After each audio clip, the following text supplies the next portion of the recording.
The German philosopher Kant, already Yes. 3 centuries ago, considered electricity the cause of all evil. That is a position very close to what you tell in your book. What do you think about it? That's interesting. I didn't know that. The cause of all evil. Well, electricity is life. It is what we are made of. It is the main force in the universe, on the earth. It's our nervous systems, our heart, our cells communicate with electricity, and if you introduce artificial electricity, you interfere with the natural working of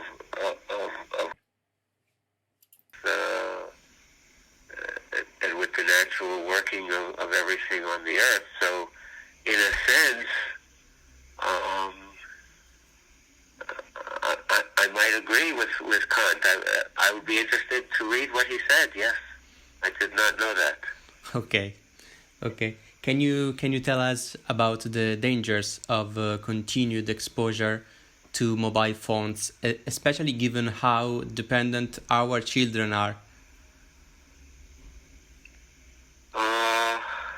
Yes, that is a big problem, because there has been a huge amount of research and as I go into in my book, the development of electricity was accompanied by the major diseases of humankind today, which are heart disease and diabetes and cancer, and also neurological diseases that are in large part caused by electromagnetic fields, artificial electromagnetic fields, and in very recent times, for the last 25 years, by the use of mobile phones. And not just mobile phones, but the infrastructure that makes mobile phones work, which are all of the cell towers, and not only mobile phones, but Wi-Fi and all of the wireless devices, wireless speakers, the chips that are in all appliances now. Everything is connected by electromagnetic fields, by wireless technology, and that is causing a lot of sickness and increasingly a lot of mortality. I also have a chapter on mortality, which actually it slows down all of these electromagnetic fields. What people call electrosmog slows down metabolism. That is how it causes diabetes. We can't digest sugars as quickly, as efficiently as we should. Can't digest fats as quickly and efficiently as we should, and so forth. But that also means we're living slower, so we're in a kind of suspended animation. It lengthens our lifespan. So people think that because we are living longer than our ancestors did on average, that we must be healthier. But we're actually living longer and we're less healthy, and the increase in lifespan is starting to plateau and even decrease again in some places, because the increase in diseases is finally catching up to the increase in lifespan. So it is causing a lot of problems, and especially with children, as you mentioned. You put mobile phones next to your brain, and it causes damage. And this has been proven in experiments with animals. Okay. Many people thought that COVID-19 may have spread to Wuhan in conjunction with the installation of 30,000 new fifth-generation wireless antennas. In your book, you argue that large epidemics are often associated with important artificial changes in the electromagnetic environment. Do you think there is a connection this time too? I think there is a connection. Initially, it's hard to tell because with all of this electrosmog that we're living in, and it's hard to separate the diseases that are caused and the symptoms, the injuries that are caused by this radiation from the injuries that are caused by this virus. How can you separate it out? Because people don't take into account that the radiation is there. It is a fact that 5G, which meant the erection of thousands and thousands of antennas, was officially went into service in early November 2019 in Wuhan, China, and this was just a couple of weeks before the first cases of COVID-19 were identified. The same thing happened in New York City. I think the same thing happened actually in northern Italy. That 5G was rolled out just shortly before the epidemic of COVID-19 was identified. And my hypothesis is that they both cause similar disease. That the virus damages lungs and it interferes with oxygen uptake by the blood, and the radiation interferes with oxygen use by your cells. So together, that's a deadly combination.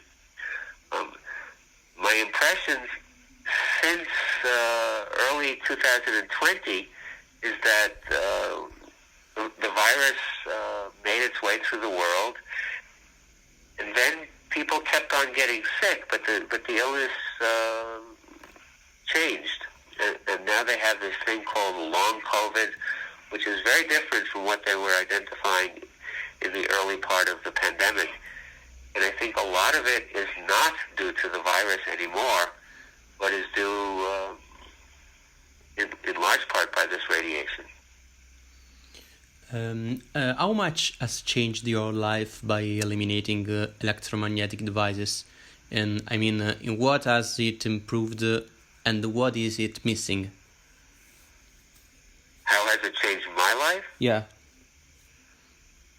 I have never used wireless technology. I have never touched a cell phone, and I don't have Wi-Fi. I've never used it. So from your more conscious point of view, what are the positive and negative sides of technological progress?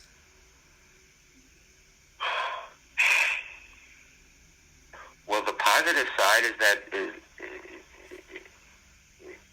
that people who do not use it are much healthier. That's not entirely true because it's hard to avoid.